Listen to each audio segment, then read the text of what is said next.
Selamat malam, shalom bagi kita sekalian. Puji Tuhan, pada saat ini kita boleh bertemu sekalipun dari jarak jauh, namun kita boleh beribadah bersama. Dan ibadah kita pada saat ini akan diawali dengan pujian dari anak-anak sekolah minggu.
Terima kasih atas pujian dari anak-anak sekolah minggu.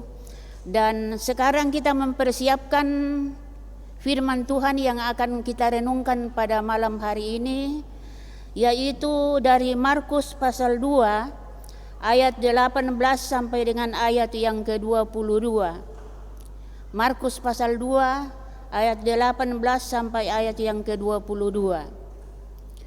Sebelum firman Tuhan dibacakan, mari kita tunduk kepala dan kita berdoa. Terpujilah Engkau ya Tuhan atas rahmat-Mu yang begitu besar, sehingga pada saat ini kami boleh berada di tempat kami masing-masing untuk beribadah, memuji dan membesarkan nama Tuhan. Melalui ibadah ini Tuhan, kami akan merenungkan sebahagian dari sabda kebenaran-Mu. Olehnya itu kami mohon kiranya Roh-Mu boleh bekerja di dalam hati kami masing-masing. Roh-Mu bekerja di dalam hati hamba-Mu yang memimpin ibadah ini. Supaya dengan demikian ya Tuhan, firman-Mu pada saat ini akan membawa kami lebih hari lebih dekat kepada Tuhan.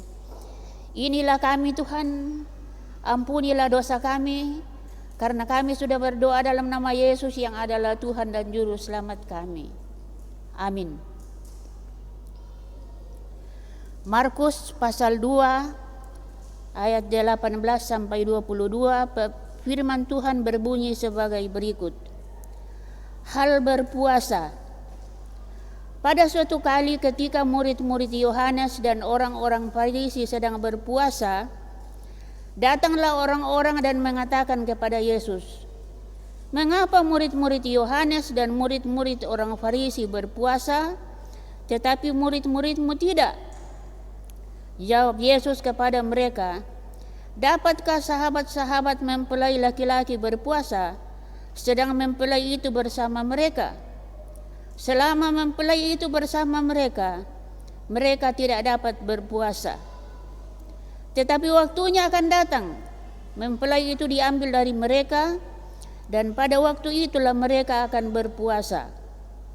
Tidak seorang pun menambalkan secarik kain yang belum susut pada baju yang tua, karena jika demikian, kain penambal itu akan mencabiknya. Yang baru mencabik yang tua, lalu makin besarlah koyaknya. Demikian juga tidak seorang pun mengisikan anggur yang baru ke dalam kantong kulit yang tua. Karena jika demikian, anggur itu akan mengoyakkan kantong itu, sehingga anggur itu dan kantongnya dua-duanya terbuang. Tetapi anggur yang baru hendaknya disimpan dalam kantong yang baru pula." Demikian firman Tuhan. Bapak, Ibu, saudara-saudara yang kekasih dalam Tuhan, firman Tuhan pada saat ini kita akan renungkan dengan satu tema, yaitu bukan untuk dipamerkan. Bukan untuk dipamerkan. Nah, saya kira di antara kita semua tahu tentang pameran. Biasanya yang dipameran itu adalah hasil karya, misalnya lukisan atau gambar, dipamerkan, dipertontonkan kepada orang banyak. Nah, ketika banyak orang berada di suatu pameran, mungkin ada yang mengatakan, "Wah, hebat betul. Siapa yang membuat lukisan ini? Siapa yang membuat karya yang hebat ini?" Nah, dengan demikian, orang yang membuat karya itu akan menjadi bangga. Nah, saudara-saudara yang kekasih dalam Tuhan, ada seorang ahli filsafat dari Jerman bernama Georg Wilhelm Friedrich Hegel. Dia katakan begini, salah satu ciri khas seorang manusia adalah ingin diakui orang lain. Ingin diakui orang lain supaya dia diperhitungkan. Apakah benar demikian? Saya kira Bapak, Ibu, dan saudara-saudara, di antara kita mengiyakan, setuju kalau semua orang ingin diperhitungkan. Malah kalau tidak diperhitungkan, kadang-kadang timbul masalah, timbul perpecahan. Lalu ada yang mengatakan dalam bahasa Toraja, "Yarin nasus itu akuri. Kalau bukan karena saya, dia tidak seperti itu," dan lain sebagainya. Nah, Bapak Ibu yang kekasih dalam Tuhan, komunikasi apa saja dari waktu ke waktu disampaikan dari mulut ke mulut. Seperti tadi, dari mulut ke mulut, sehingga banyak orang yang hadir pada suatu pameran. Itu zaman dulu, Bapak Ibu. Tetapi zaman sekarang tidak demikian lagi. Sudah ada alat-alat yang canggih. Ada HP, ada internet. Jadi orang membuat pameran lewat sosial media atau media sosial. Apabila ada suatu kejadian, maka kejadian itu disalurkan lewat sosial media, maka saat itu juga orang-orang lain akan tahu tentang peristiwa yang terjadi. Misalnya pada saat ini kalau ada sesuatu peristiwa yang terjadi di Jakarta, maka kita di Makassar langsung tahu karena adanya sosial media. Nah, begitu juga dengan otoritas kerohanian. Sekarang ini di mana-mana muncul Kristen sosmed, Kristen sosial media. Mengapa disebut Kristen sosial media?